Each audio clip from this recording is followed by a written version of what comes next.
Hey, good morning, everybody. Welcome again to another Cars and Coffee. And if you're a car guy that wants to learn more about performance and all things cars, you are in the right spot. I'm Kenny Brown, and for the next hour or so, I'm going to share with you some of my extensive knowledge and experience from professional motorsports and building some really great street cars, track cars, and championship-winning race cars. So this morning, it's going to be what we're going to talk about is on the tech side. I'm going to talk about my philosophy on developing the S197 suspension geometry. Also, we've also got another set of the Kenny Brown Pro4-R race brakes in for Clinton's car that we're tuning up. I'll tell you about that in a little bit. And I also wanted to show you the 14-inch conversion kit we have for the rear brakes on S197s. And of course, I'll be answering your questions live. If you've got questions, please send them in. Carrie has been under the weather, so I don't have one question. Typically she looks at the questions and gives them to me. I only have one question today, so please send in some questions. Otherwise, I'm just going to I lost it.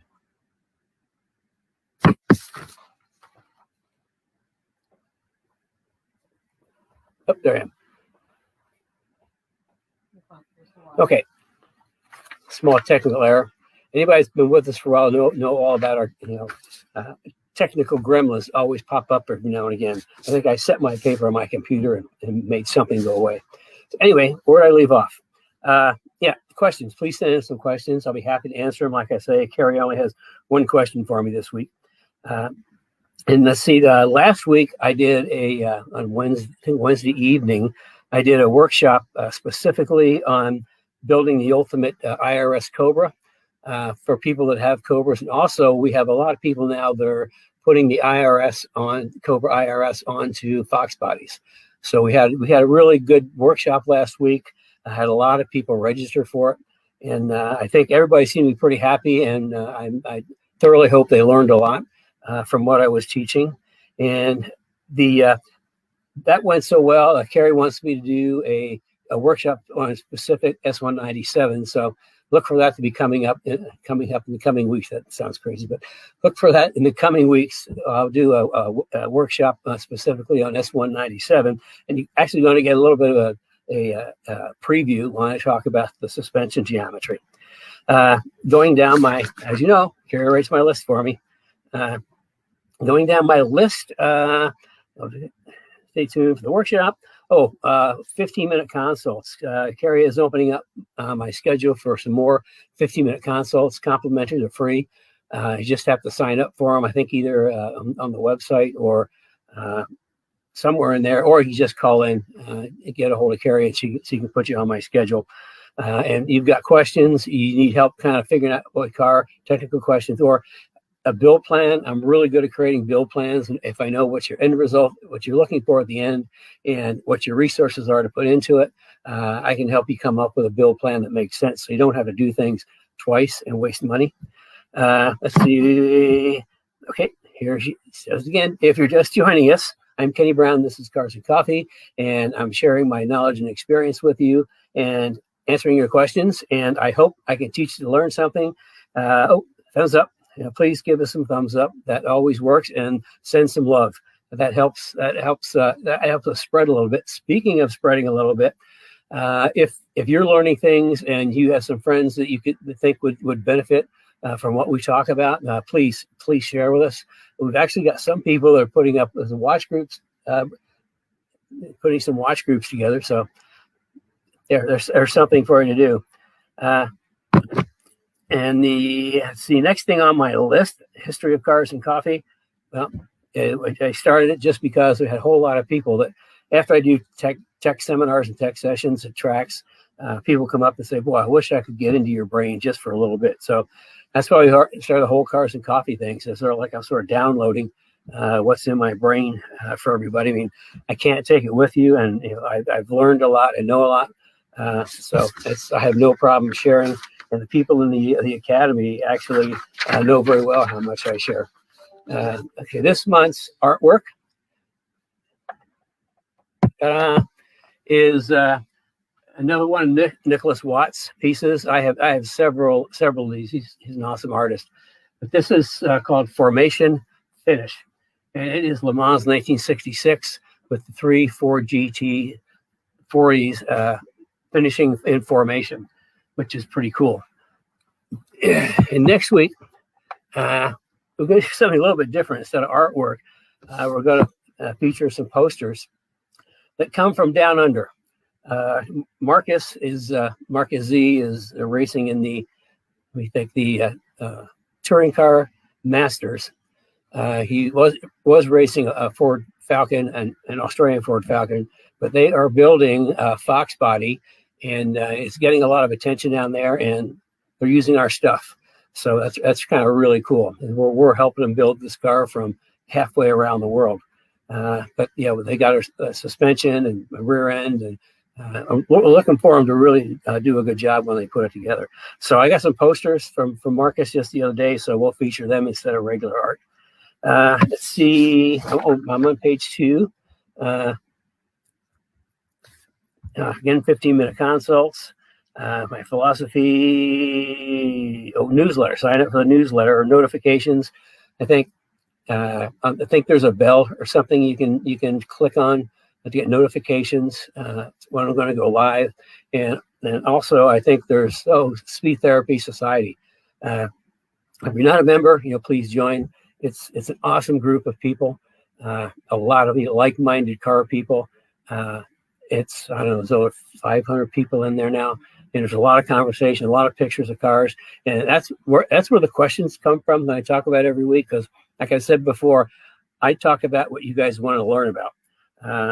I could talk about a million things, but if I want you to teach you what you. Let me back up. Okay, I want to talk about what you want to know about. So with that, I'm going to answer my one single question today, and this is a question on Delrin versus urethane bushings. Delrin is kind of like a big buzzword. Everybody wants to go Delrin bushings, but for me, there's an application for urethane. There's an application for Delrin. Delrin, if you aren't unaware, is a very, very dense material that has some anti-friction qualities, and it's used a lot in professional race cars. I only use Delrin in race cars. Everything else we use urethane in the front. Now in the back, you heard me tell before, we never ever use urethane bushings in the rear suspension. Never ever, because urethane does not twist. And your rear suspension rear axle needs to articulate. And when you put urethane bushings, it's great if you're going drag racing, straight line, they work perfectly. As soon as you go around the corner, they just don't twist, which means your suspension is going to it's going to get to a point. It's not going to go any further. And then you got nothing, and it's going to get loose. That's why cars with urethane bushings in the back are so loose, because you run out of suspension. That's why on the rear grip kit for S197s, it's all double adjustable in rod ends, high quality rod ends, really good, like professional grade rod ends, Teflon lined, so they don't make noise and they're self lubricating. But on the front, and also on like an IRS car where you've got something that's moving straight up and down, that's where we use urethane. And the urethane we switched to a couple of years back is black, and it's actually a little denser than some of the others, and it's silicone impregnated, which makes it kind of good. But as far as Delrin, when I use Delrin on race cars, we actually custom fit each bushing for each location, so that we get, when I say a control arm, if I lift a control arm up and let go, it'll come down really slow. And we work really hard to make that happen, just so it's kind of perfect. The issue with Delrin running on the street or even track day cars is when you've got that solid bushing. This is just my opinion. I'm sure other people have other opinions, but when you stiffen up that suspension, all of a sudden you're dramatically shrinking your window of allowable mistakes, which means reactions are faster and things happen faster, and you don't have enough time to correct for any mistakes. It makes it really precise. So for track day guys, it's like the black urethane is the way to go. It's pretty solid, but it gives you just that little bit of extra room for air. But with Delrin, and your air envelope shrinks a lot, quite a bit. Same thing with not super high springs. Like the stiffer and firmer you make a car, the better it's going to handle. But you know, your air thing just starts shrinking. So that's my philosophy in Delrin. It's great stuff. Like I say, we use it. All our race cars use it because that's a specific application. And even on like the IRS cars for racing, we'll put in some. But like I say, we custom fit Delrin to every bushing, so I get that precise fitment. Lift the control arm up, and it just kind of comes down like that. And it's not that easy to do. So that's my answer on Delrin. Carry highlighted toolbox. Yep, that's my toolbox over there. It's been with me for a long time. Someone had one question. It says, what do you think of the white line gyro bushings? White line gyro bushings. Honestly, I'm not familiar with them. I don't know, what are they made of? That'd be my question. I don't pay attention to other people. I mean, I learned in racing a long time ago, you keep your nose forward and forget about everybody else. So you have to give me a little more information because I'm just not familiar with it. So moving right along. Yeah, if you can send some information, send it in, and Bridget will let me know, and I'll go back to that. Okay, should we do the philosophy first or Pro4Rs? Let's do Pro4Rs to get them out of the way. The story behind the Pro4Rs is several years back. I mean, we've been working with BAER for a very, very long time. They're great people, great customer service, great products, and that's all I ask for. And we're talking about doing something unique. The Kenny Brown brand that was totally unique, and we were starting talking, and Rick said, we've got some extras of the brakes we built for Paul in 2011. Those that aren't aware, my late son Paul was the GTS champion in actually a boss as we built ourselves in 2011. He actually absolutely dominated the series. Dominated in a big way. Anyway, he showed up at the first event with 6-piston calipers. And, the SCCA pulls out the little rule book and says you have to have 4 pistons. So BAER went to work and they developed a custom 4-piston brake package for Paul that he used to dominate and win the championship. Ever since that time, it was sitting on the shelf. So we started talking and said, well, let's that'd be kind of cool to have a really, really good race brake. So we started with what that Paul used. It just kept adding more and more and more features. We packed every single race caliper feature we could into the calipers. And it's to find anything that's got these many features, you'd have to go to like a Brembo GTR, which I think for a Mustang would be $8,800 an axle set.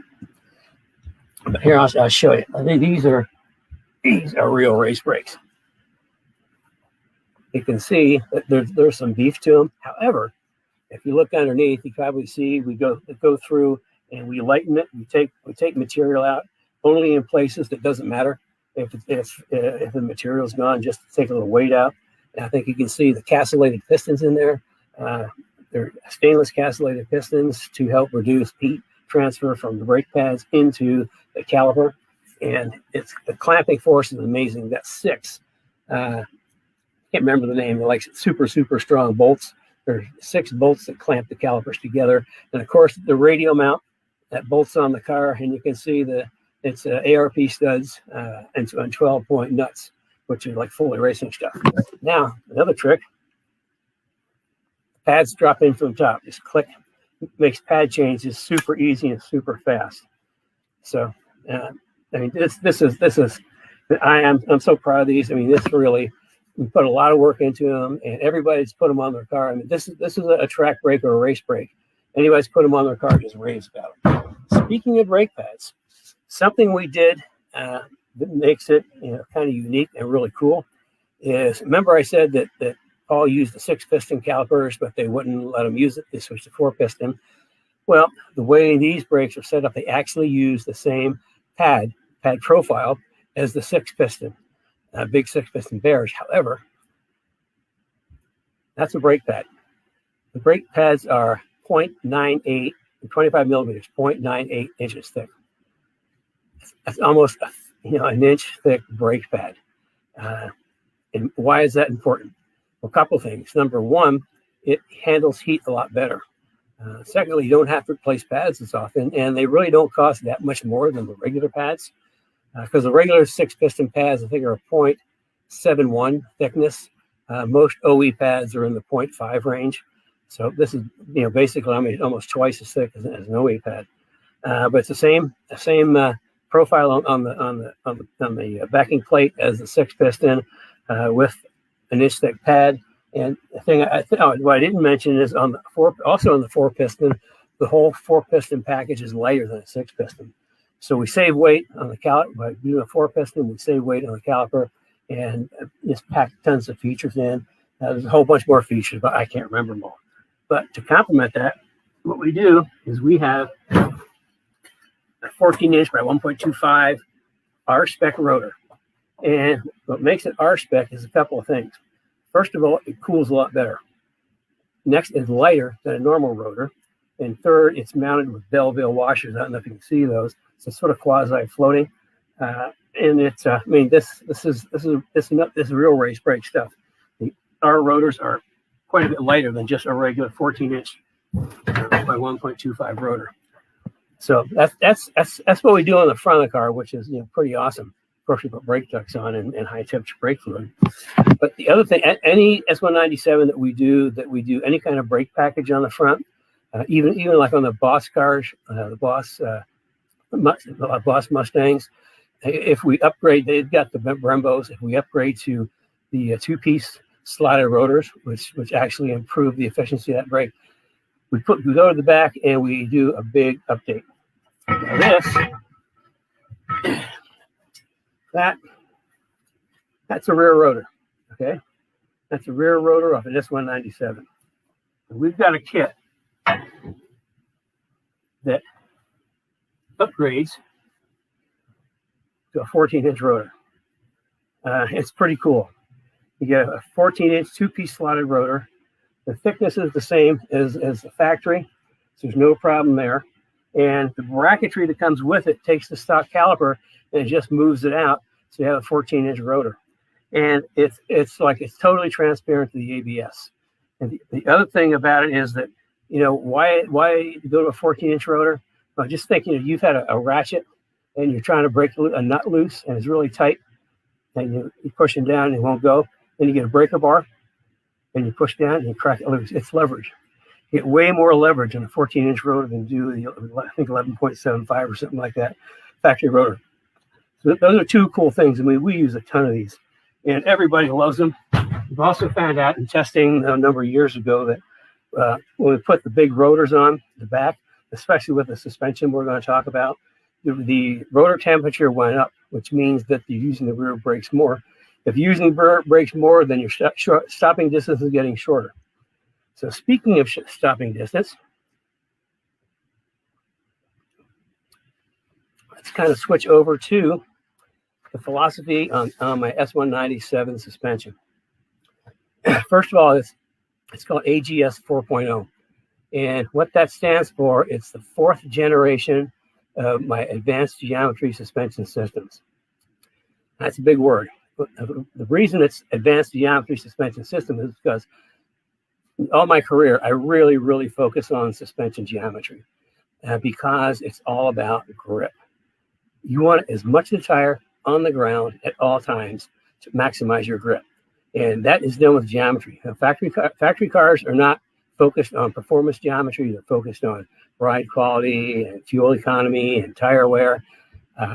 But what we're looking for is, how much grip can you get? Because the more grip you get, the more fun the car is to drive on the street, and the quicker it's going to be on track. So I'm always looking, how do we maximize grip through geometry? And I've got a suspension geometry program I've had for a very long time. I love it.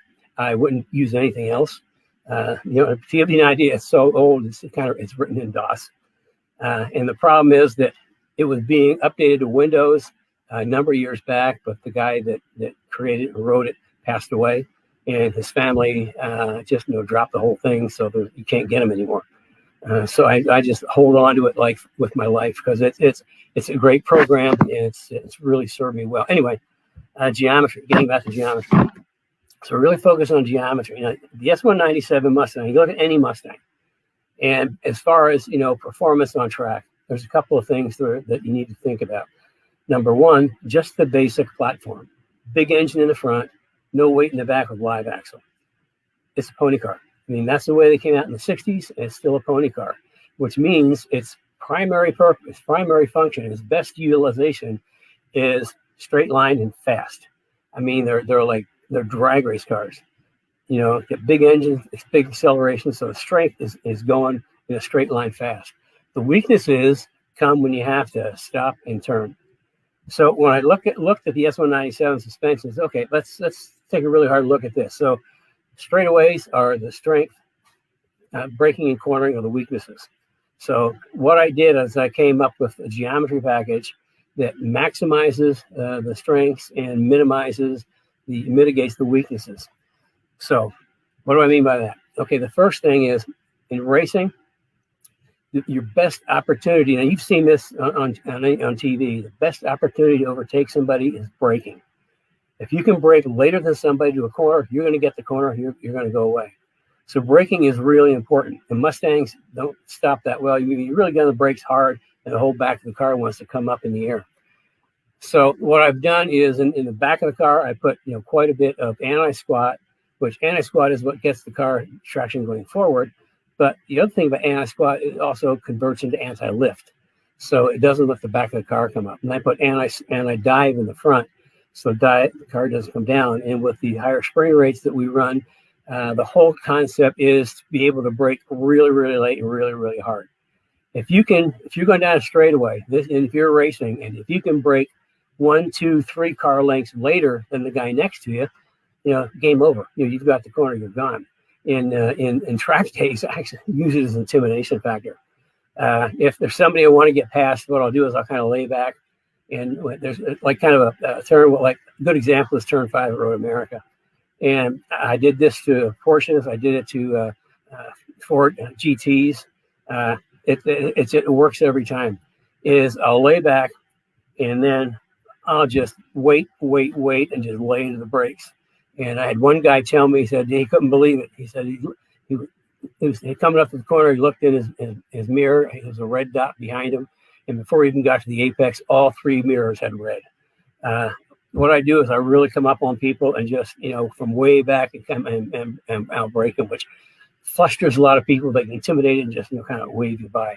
So late braking is not only good for racing, it's also an interesting intimidation tool, let's call it, for track days. So if you get the car to brake later, we just made the straightaway longer. Strength longer. Weakness, braking, we improve that. Now the other weakness is turning. And what I've done with the front suspension, now I'm not going to go into the geometry. The guys in Speed Therapy Academy know all about the geometry. We spent, I think, a couple of days just going through suspension geometry and how I make it work. But what I do with the geometry is make the car turn. I mean, you turn the wheel and the car turns. So by making it turn like now and not having to wait, we get quicker rotation. So we're getting into the corner quicker. And then what I do with the roll centers, bring the front roll center up and the rear roll center down, by going through a corner. Now the roll center in the back is an important one because it's high in a Mustang. And everybody's driven a Mustang knows they go around the corner really fast. You can feel the inside tire getting light because all the weight shifting to the outside tire. That's because the roll center is high in the axle. With the rear grip kit, we move that down to the bottom of the differential, which reduces the roll center, which means that in the front roll center, rear roll center down, connecting the dots of the rear to front roll center instead of pointing down like a snowplow, which is what happened. That's why Mustangs push so bad in the corner. It's all that weight. The roll is high, front roll center is low, rear roll center is high. It just really rolls out in that outside tire and overloads it. Anyway, bringing front roll center, rear roll center down. What happens is once we turn the steering wheel into a corner, don't have to wait as long for the axle to settle, right? Because when you go into a corner, with a live axle car, you have to wait until the axle settles. If you don't and get back to the gas too soon, what happens? Whoop, car gets loose, oversteer. And as we've talked before, understeer is where the front of the car hits the wall first. Oversteer is when the back of the car hits the wall first. So if you get to gas too soon, especially with high-powered cars and live axle, I mean, the cars get really loose and they get uncontrollable. So by bringing the roll center down, we don't have to wait as long for the axle to settle, which means you're back to the gas sooner. I'm typically 70-80% throttle by the time I hit the apex in most corners, which means that, I've got really good mid-corner speed. Now, mid-corner speed equals good corner exit speed. And being quick is all about corner exit speed. Whoever gets off the corner the quickest with the most momentum is going to be the quickest at the end of the straightaway. And I proved that time and time again with Ruby, my 2012 GT4 RS track car. Because I'm really quick to the middle of the corner, a great launch off the corner. Like cars like GT500s, even the big straightaways at Road America, I'm past them because I had so much more momentum.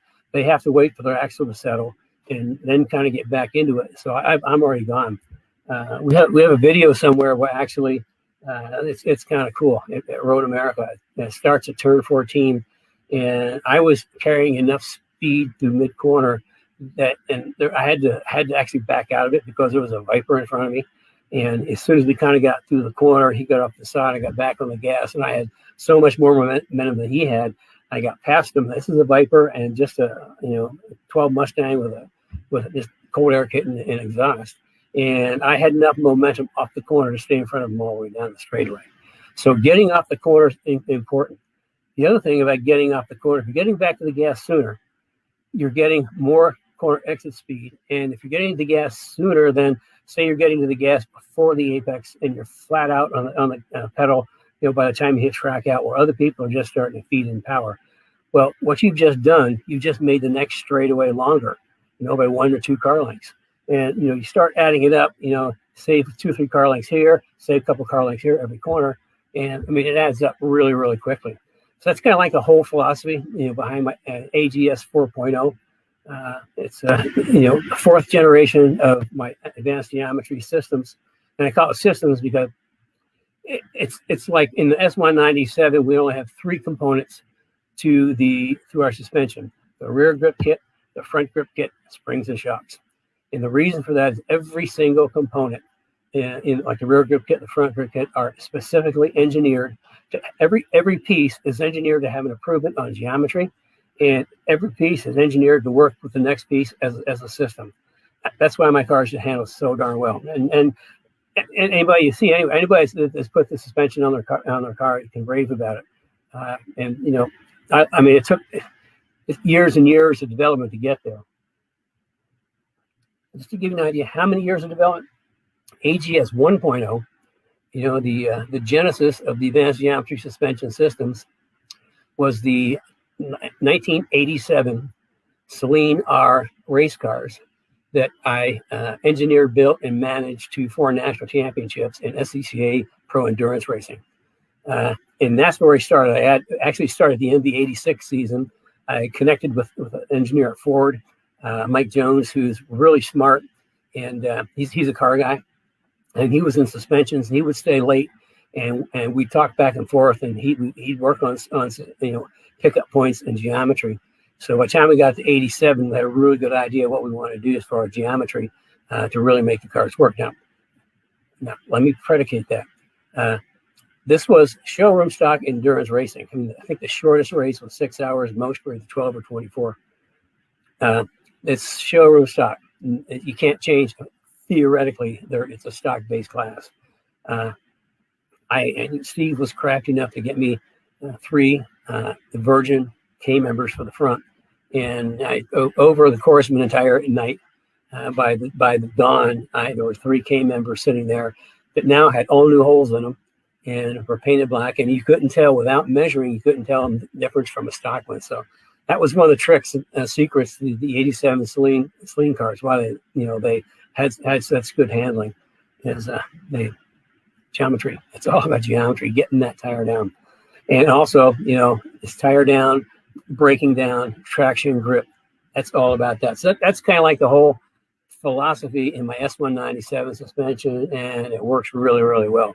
And that's kind of a carryover from the AGS 3.0, which was the SN95 live axles from 94 up through 2004.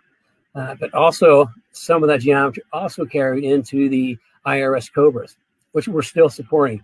We're still supporting the IRS cars with parts and technical support, and we're planning on doing that for a long time, because I think we when it comes to Mustang IRS suspensions, we are the guys.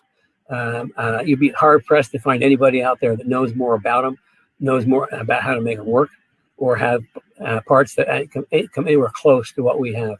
Like I say, we're going to continue to support the IRS cars for years to come. And we're starting to see, the cool thing, we actually have customers that have had like I say a 96 GT, and they found an IRS, they're putting the IRS on it. And we've got a number of people that have Fox cars that it's really cool. They're putting an IRS into a Fox, which aside from getting great handling, it adds a little weight to the back, which helps balance the car. And I say a little weight because everybody thinks it's like a whole lot of weight. From what I've seen, we haven't really had a chance to do a full weight measurement. But from what I've seen, the IRS is about 80 pounds heavier than the live axle. So if you put an IRS on the back of your Fox or SN95, you're not going to add, with our stuff, you're not going to add 80 pounds, because between our tubular control arms, the geometry fix, and coilover shocks, we take out 40 pounds.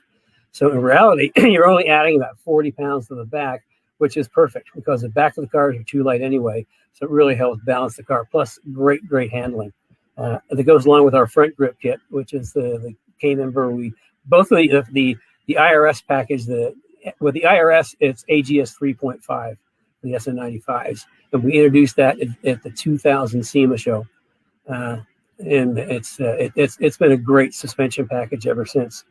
And we also, for the SN95s, have our own coilovers we have custom built for us for front and rear, because everything I do is coilovers. Yeah, for two reasons. Number one, you can adjust ride height, which is important, and secondly, you can change spring rates. If say we set a car up for somebody with like 600-pound springs, they do a lot of track days, but then they decide, well, I'm going to kind of not do as many track days and do more touring. Pop out the 600-pound springs and put in some 400, 450s. It's that easy.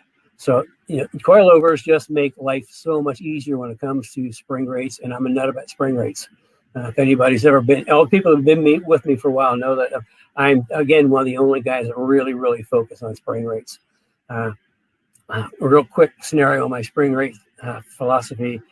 Stock, and use S197s because that's the easiest to talk about because it's spring on strut. S197s come out with about 134 to 150 pound front springs. The best, most lowering springs that you'll get in the aftermarket, about 190 pounds. Sports springs get up into like the 220 range.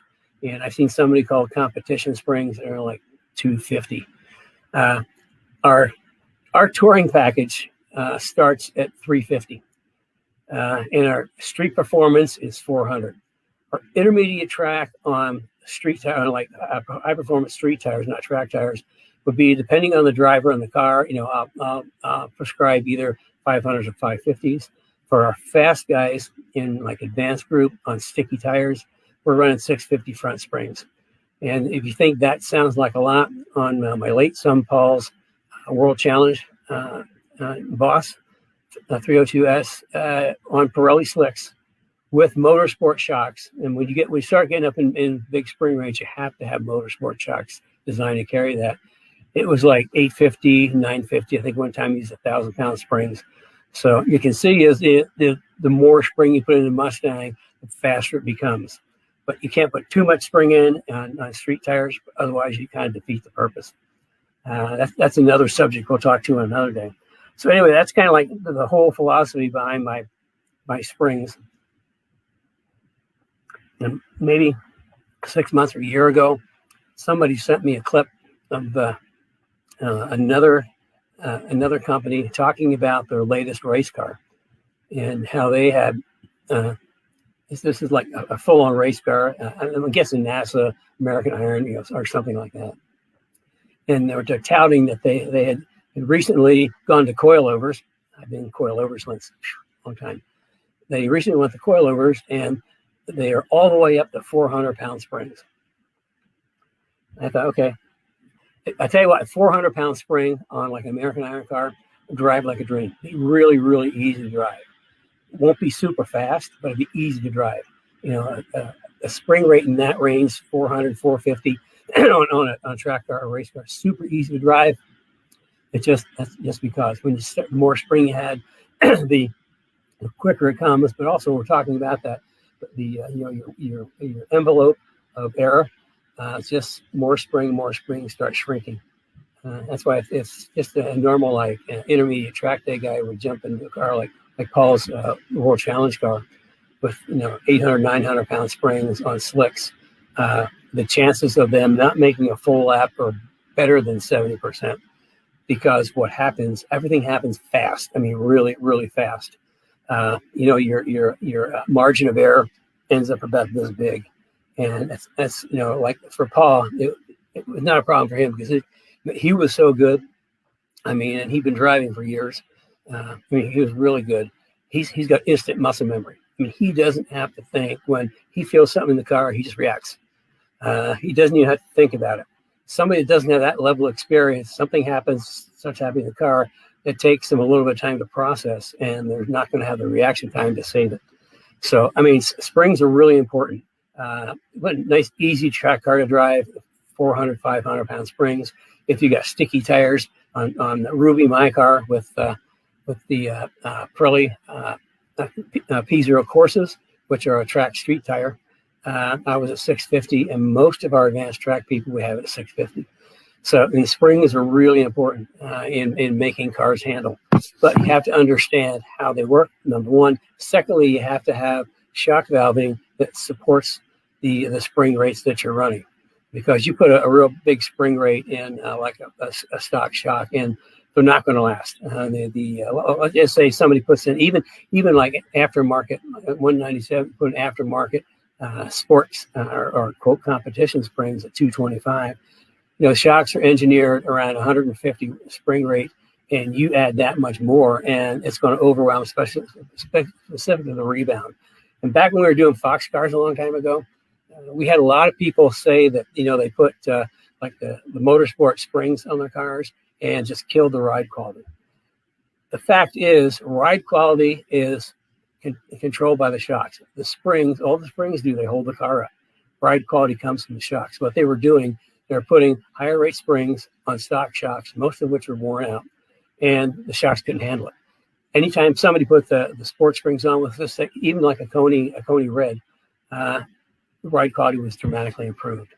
So I kind of got off on a big tangent there, talking about springs and shocks. Those are the kind of things that people learn in the academy. I mean, I go into really big detail on geometry, shocks, springs, and all that. In fact, last week, what did we do in the society last week? So many things going on. I don't care. I wrote it down.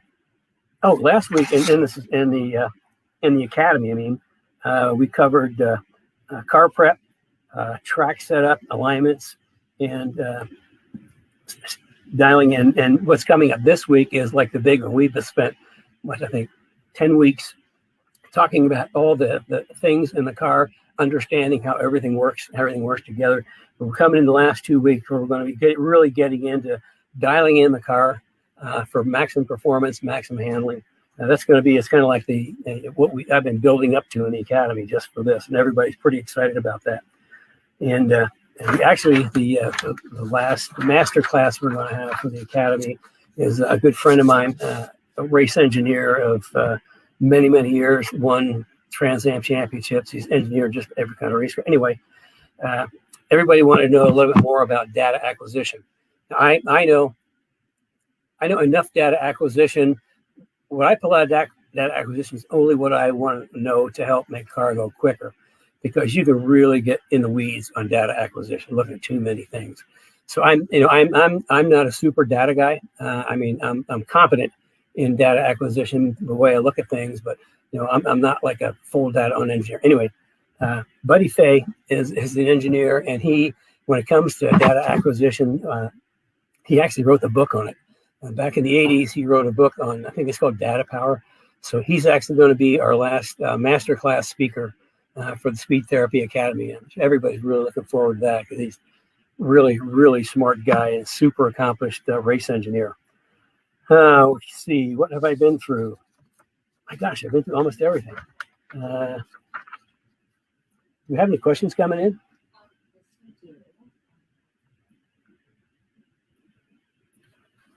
Why don't you? We have one from Christopher from our Speed Therapy Academy. Right up there. Get Bridget a little bit closer so I can hear her and you can hear her. So we have the lovely Bridget going in for Carrie, who is under the weather. Hello, everybody. Good morning. All right, so we have a question from Christopher from our Speed Therapy Academy. He's one of our members. And he had a question. He says, can Kenny comment on inverted versus regular front coilover struts? Which is better and why? Oh, that's a great question. Christopher is one of our Speed Therapy Academy people and a regular on Cars and Coffee. And by the way, he's in Bulgaria. So he has to get up pretty early in the morning or stay up late at night, whichever the case may be, for this. And he's a super dedicated fan, I guess you'd say, or anyway, he's trying to learn a lot, and I hope we're teaching him a lot. The question is, inverted shocks, struts versus standard struts. Okay, what's the difference? Okay, a normal strut, the whole package of the mechanisms on the bottom, you have the shaft that runs up to the top. And that's the way 90% of the shocks are. Inverted strut, it kind of flips it around. The mass, all the mechanisms at the top, and the shaft runs to the bottom. Typically, that is on race shocks.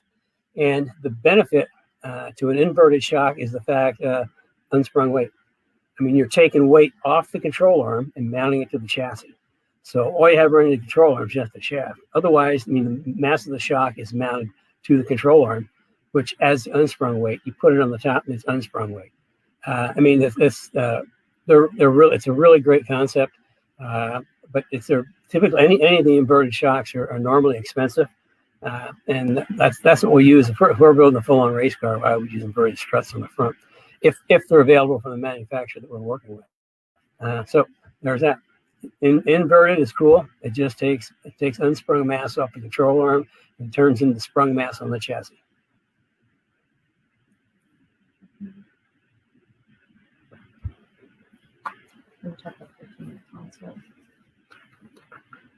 Give me a chance to freshen myself.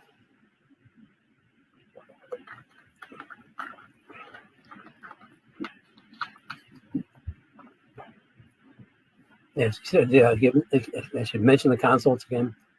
Call in. I mean, I'll share with you what I know, and if I don't know something, I'll tell you. I mean, I'm an engineer. My mind is an engineer, so I'm not really good at BS. I'm not like a sales guy type guy. So BS just doesn't work in this brain. We do have a question from a BC Carrasco. It says, do you still make products for the Panther platform? Oh boy, that's getting to my heart, man. The Panther platform, we did a lot way back when. The Panther platform, that those that don't know, are the Crown Vics. And we did, I guess it was around 98 maybe, we started doing Crown Vics. And the whole Crown Vic thing came about when Car and Driver came to me, and they wanted to do kind of a project car. They wanted to build like a quote, police-looking Crown Vic that had a ton of performance. So we spent a bunch of months and worked closely with Ford on the engine. But we put together a supercharged Crown Vic with better suspension, and we actually made our own brackets to put the Brembo 4-piston. Actually, back then it was like the F40 brake package on there, bigger wheels and tires, and it was an awesome car. It was supposed to be a 2-page article in Car and Driver. and turned into a 6-page article called the Lounge Lizard. If you Google Lounge Lizard car and driver, you still might be able to find the article. But that kind of started the whole thing with Panthers for us. And we didn't call them Crown Vics because Crown Victoria didn't quite have the same appeal as Panther. So we referred to them as Panthers because that's the platform. It was the Panther platform. And we built a lot of supercharged Crown Vics up through 2002. What happened in 2003? Marauders. Marauders came out still the Panther platform, but was significantly updated, especially with new aluminum front suspension. And of course, the Marauders had the 4-valve motors. And we built a ton of supercharged Marauders. And we had, I think, Car and Driver, I think. No, it was Auto Week. One of the editors at Auto Week had it, and he was driving around for the weekend, and one of his sons referred to it as a berserker. The cars were just really, really fast. We have one guy with one that says, what really makes his day is just completely annihilating Corvettes while having 2 baby seats in the back. He thought that was the coolest thing in the world. So getting back, and that's a long story, getting back to the Panther platform. As of right now, we do not have specific parts in the system for Panther. We can, if you want to do a few things, we can kind of help you, give you some suggestions. It's something that we've talked about bringing back in the future. We don't have quite the space right now to add another line of cars. But at some point, we've actually had conversations and meetings on that of getting some of the getting Panthers in good shape and turn them into really cool super high performance sedans. And I drove Panthers for a long time, all the way up until they became not quite as practical because we were moving a lot of stuff around. And that's when I had my Panther, and Carrie had the Edge, and I just love the Edge.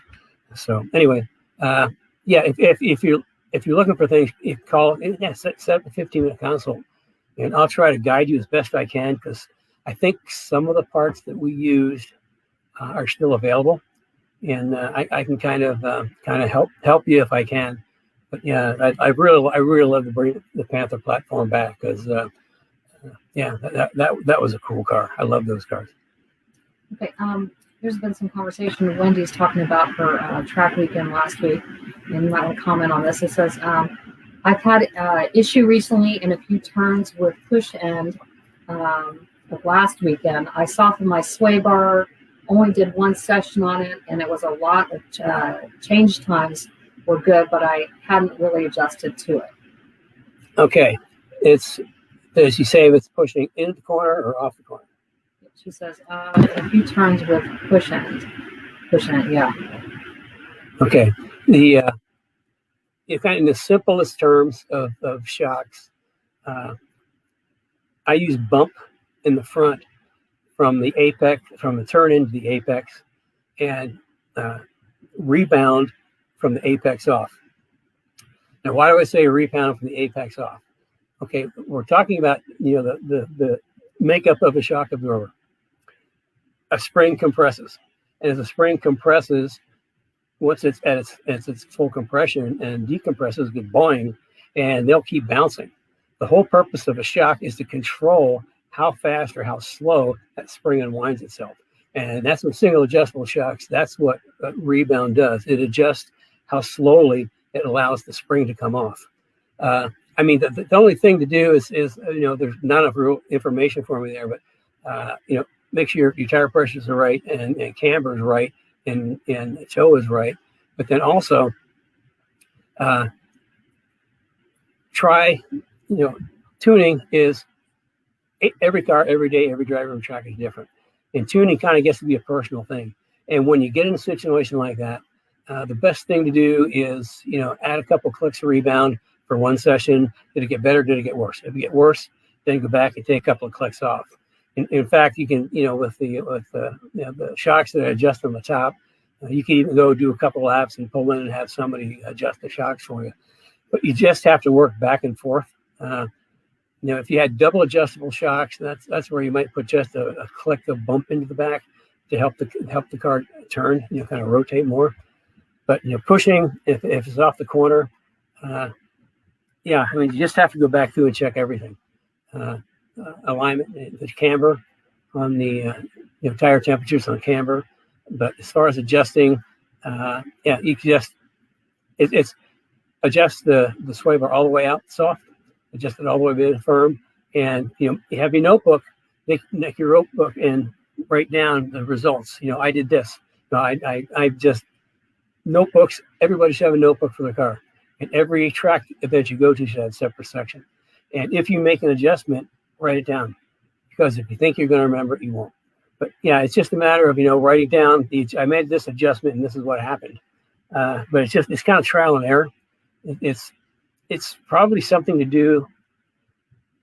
And the roll stiffness typically helps turn into center of the corner. That's the sway bar. It's the rebound on the shock is what controls the spring decompressing. So I would just try it both ways and see what happens. The other thing is that if you've got one corner that it pushes on and it's not the most important corner on the track, you might spend a lot of time getting it to go around that corner, but you might not work on a different corner. And I just said the most important corner on the track. The most important corner on the track. And when I go to a new track, what we tune the car to right out of the bat is the last corner before the longest straightaway. That's the most important corner, because it's about, remember, talked about corner exit, getting the car off that corner. The next most important corner we'll look at is the corner before the next longest straightaway or shortest straightaway. And working around those, then we'll balance everything else throughout the track. Sometimes you give up some stuff. Like some tracks will have a section that's kind of like really twisty where nobody passes anybody. So making it work super good there isn't as important as getting it off the corner. So I think it's just a matter of give it a try either way. Okay, she had a follow-up question. Says, what about supporting the P71 racing who is trying to get started? I've been looking at one to play with. I'm not sure what that is. You're going to have to send me some more information. But P what? P771. P71 racing. I'm sorry, I don't know anything, but please send me some information so I can educate myself. We had a comment from Joe Johnson earlier. He was speaking. He says, I seem to run through tires and new slicks are just too expensive. Any suggestions on the tires? Okay, he's got a GT350. Suggestion on the tires. Well, first of all, is the pressure right? Is the pressure right? Is the alignment right?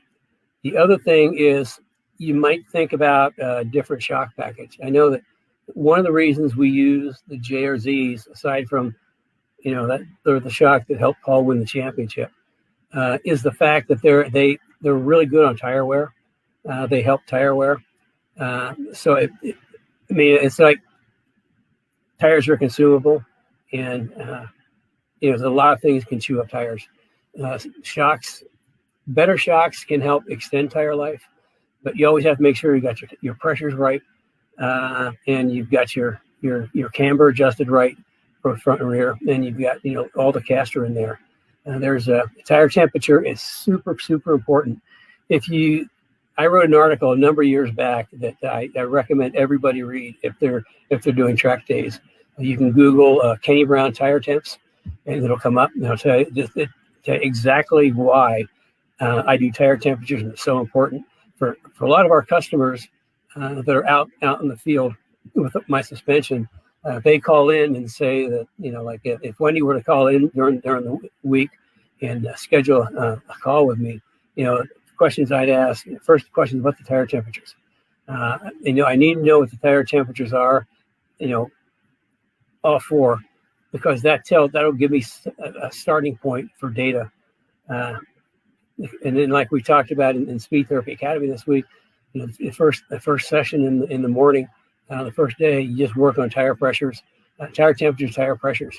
Because if you take the time to do that, then the car's going to be quick the rest of the weekend. Getting back to Joe, it's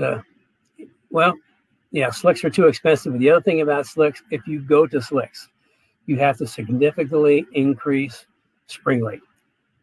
We see a lot of people that'll put they have like a Boss Mustang, and they'll go get some used slicks and put it on the car. And you know what happens is they chew up tires, and they don't end up being. I mean, they're quicker, but it's not really good balance. The reason for that is slip angle. When you're going around a corner, a tire's got a certain amount of slip angle. I mean, that's 100% of the tire. You get that slip angle, and it's going to squeal or let go, but you've got a certain split angle. Well, as the tire reaches that split angle, the car's in roll. And slip angle and roll, they kind of work together and go around the corner. Now you add a slick, which is super, super sticky. All of a sudden, you got no slip angle. You go around the corner, the tire stops, okay? Stops moving. But the chassis doesn't. The chassis will continue to roll a lot with the slicks. And what happens is Mustang has what's called a positive roll front suspension. The more the car rolls, the more the front suspension goes positive. So by not having enough spring to support it, you're going to roll over, you're going to chew up tires. Remember I said on the World Challenge car, on Paul's car with Pirelli slicks and Motorsport shocks, we're running 850-pound spring rate, 950-pound spring rate. So you go to the stickier the tire, the more spring you need in the car. It's just, kind of that's the way it is. It's all physics. So the slick, the tire stops, the car doesn't, it rolls, front suspension goes positive, and you start tearing up the tires. And we've had a lot of people. I heard of a number of people that put like slicks on stock suspensions, actually gone off track. Some in a big way, some in a little way. But I absolutely do not recommend slicks on track day tires, track day cars, unless you got the spring rate to support it. Okay. Brian West had a question. He says, I recall that people said that the Delrin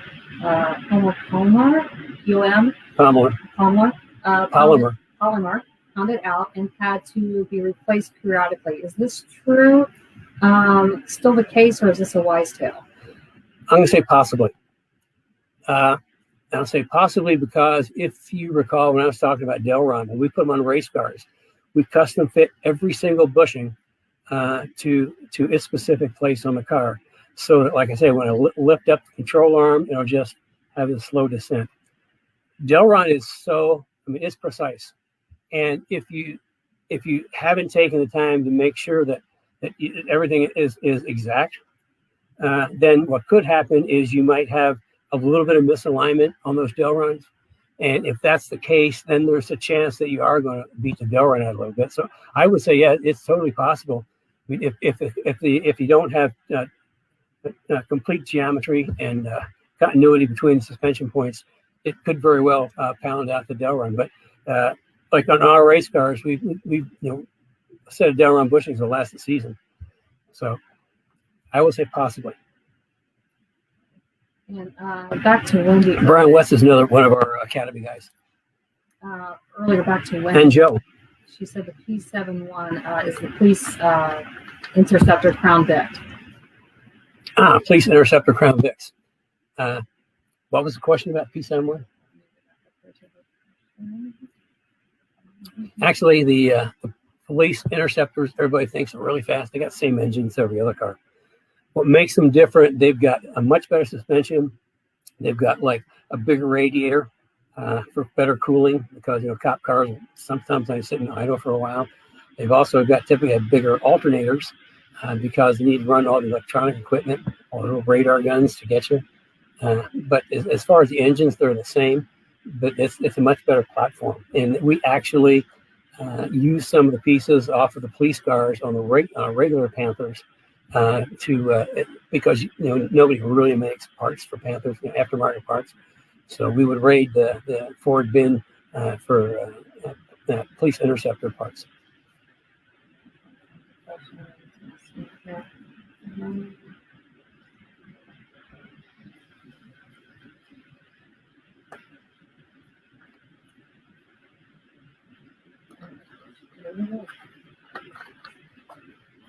Okay, here's what about supporting the P71 racing that is trying to get started? I've been looking at 1-2 Pro with. I didn't know that. The P71 Racing Crown Vics. That'd be kind of interesting. Yeah, I need to look into that.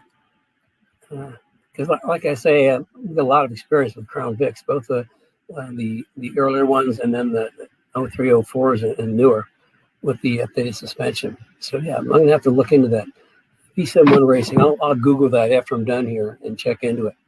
But thanks for telling me about that. I'll look. Do you have any more questions?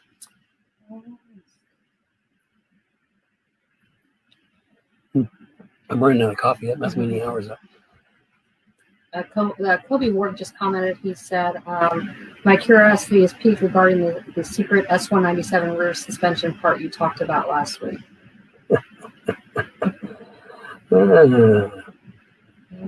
For now, it's secret. We will be introducing it in a little bit.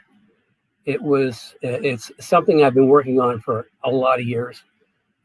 We just filed the patent on it a couple of weeks ago, which means we can start talking about it. The Speed Therapy Academy people know about it, but they're sworn to secrecy. In fact, we're doing a sort of pre-production run of 10 units. And I think most of the Speed Therapy Academy guys have already put a deposit down on. But what we're going to do is, we want to get a little bit further along in the production process, because we did a lot of prototype testing, and we've made a number of adjustments on the prototypes that we're taking into production. And we're just, working on getting me in production. So that the next phase is in, and I don't know how many weeks, you just have to stay tuned, but we will introduce it in a special, special workshop or event that you can find out through the Speed Therapy Society. Speed Therapy Society people are going to be the next people to find out about it. And then probably after the first of the year, we'll be introducing it to the general public. So being part of our family has great benefits. Like I say, Speed Therapy Academy guys know all about it. I blew them away, but they're like, can't talk about it. In fact, Cliff Scar here, he has a Ford Racing FR500S. And for those of you that aren't familiar with it, that is the race cars that Ford Racing built in 2008-9 for the Mustang Challenge Series. And we had been talking with Cliff about making this car better for a while, and all of a sudden I discovered it was the number 44 Speedworks car. It was one of the three FR500S race cars, the Speedworks race cars that I engineered for the Mustang Challenge Series. So it's pretty cool to see it again. Anyway, he's getting complete suspension. He's getting Pro4-R brakes. In fact, those are his Pro4-R brakes that I just showed you, and the rear 14-inch rotors. He's getting the front grip kit, the big brakes, JRZ single adjustables, and rear grip kit 2 in the back. So we'll be talking about that in future weeks. I just want to be a little further along before we really start talking about it, because it's, for those who don't know, I am one of the most copied people in the aftermarket. I can go back for years and years and years, and the number of parts and components from Mustang that we introduced to the market have been so heavily copied everywhere. So the reason I put so much work into this new suspension that we went ahead and patented it, because I don't want somebody turning around and trying to do knockoffs. So we wanted to protect ourselves, because you'll find out when we do a little special thing in the Speed Therapy Society. You'll find out just how much work I put into this thing and how good it works. It's pretty amazing. So all I can say is just hang out. It's coming. Like I say, we wanted to be very measured in how we do this for a number of reasons. But I probably shouldn't have said anything. Well, I shouldn't have said anything now. Well, I did. So I'm going to get everybody all psyched up. So it'll be a few weeks out. We want to get into the first production run and get some test fitting done, because, like I say, we built 4 prototype units for development, and we tested the daylights out of them. I want to get into production before we introduce the next group, which is going to be Speed Therapy Society. And the general public aren't going to find out about this. They're probably sometime after the first of the year. Speaking after the first of the year, Kerry says there's a number of people that would like me to do another Speed Therapy Academy. So the way things are looking, we may be doing another Speed Therapy Academy right after the first of the year, starting in January. So keep that in mind. There'll be more information coming up. any of the people. There's people right here today. They're in the academy. Joe's in there. Christopher's in there. Who else was in there? Brian. Robert Johns. So, yeah, I really try hard to share as much as I can out of my brain and teach them. So my whole idea of the academy, by the time we're done, they're going to be able to go out and they're going to know enough about all this that they can kind of work and tune on their car and really improve their overall driving experience because there's nothing better than a car that handles. I love driving. Going around the corner, feeling the car just kind of settle into the track and you feel all the G's in your butt. I just love that. That's why my cars handle so well, because I like driving them. Do you have anything else this week, or should we wrap it up? There are no more questions. No more questions. I'm out of coffee, and we're a little over on time.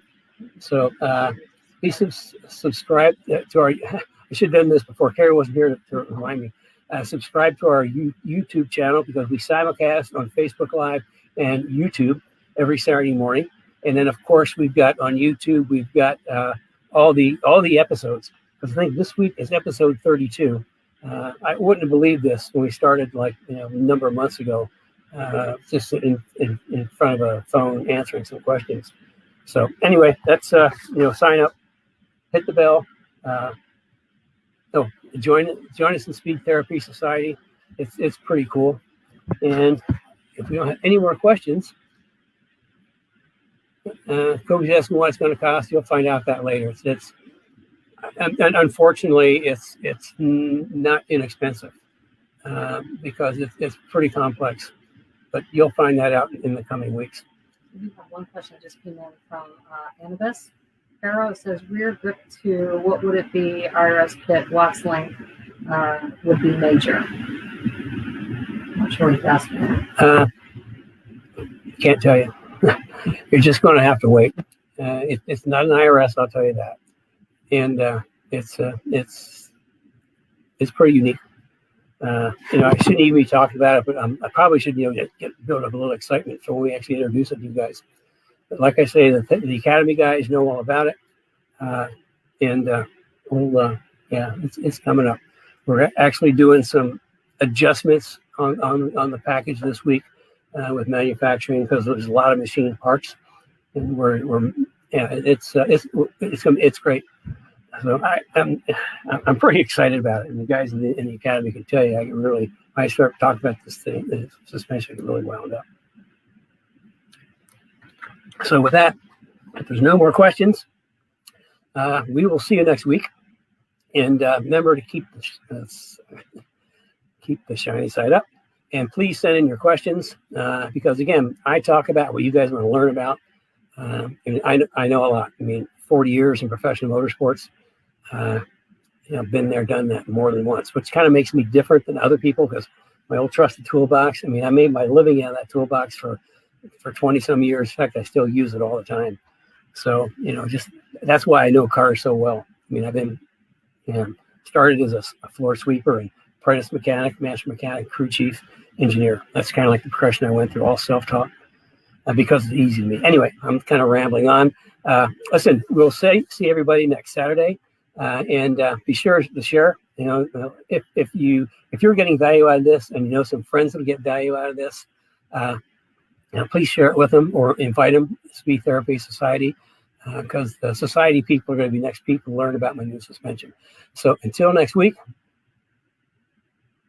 enjoy the coming fall, which I'm sort of ready for, because it's going to kill all the pollen. I'm really not quite ready for it, because what comes after the pollen dies. So anyway, we'll see you next week.